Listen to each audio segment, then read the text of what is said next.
কথা বলে। আরে মুর্শিদ কিবলার বিরুদ্ধে কথা বলতে হলে তাদেরকে আবার নতুন করে মুসলমান হতে হবে। তোরা মুরিদ দেড় ব্যাটারি মুরিদ হয়ে তুই মুর্শিদ কিবলার বিরুদ্ধে বিরুদ্ধাচরণ করিস।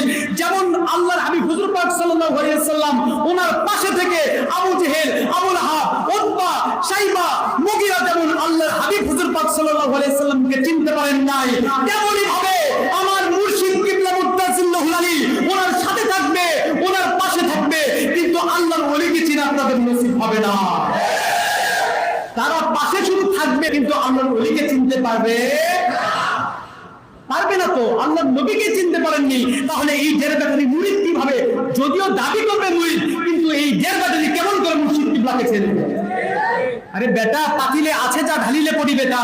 তোমার পাতিলের মধ্যে গলদ রয়েছে দেখে তুমি কি আল্লাহর ওলিকে নিয়ে এমন চিন্তা ভাবনা করো? একজন আল্লাহর ওলি পুকুরের পাড়ে গোসল করতেছিলেন।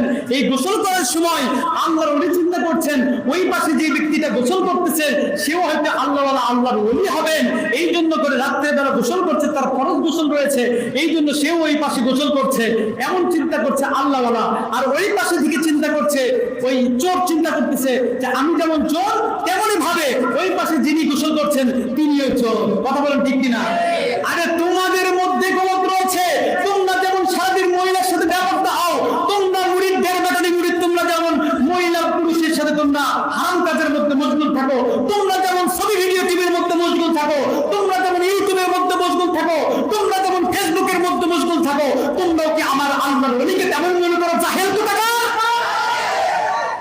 তোমরা চিনো নাই আল্লাহর ওলিকে চিনো নাই, তোমাদের নসিব পড়া। যদি এখনো নসিব তোমাদের ভালো থাকে আল্লাহর ওলিকে তোমরা চিনে তওবা করে ফিরে আসো। আর যদি তোমাদের নসিব খারাপ হয় তাহলে তোমরা কখনো হিদায়াত পাবে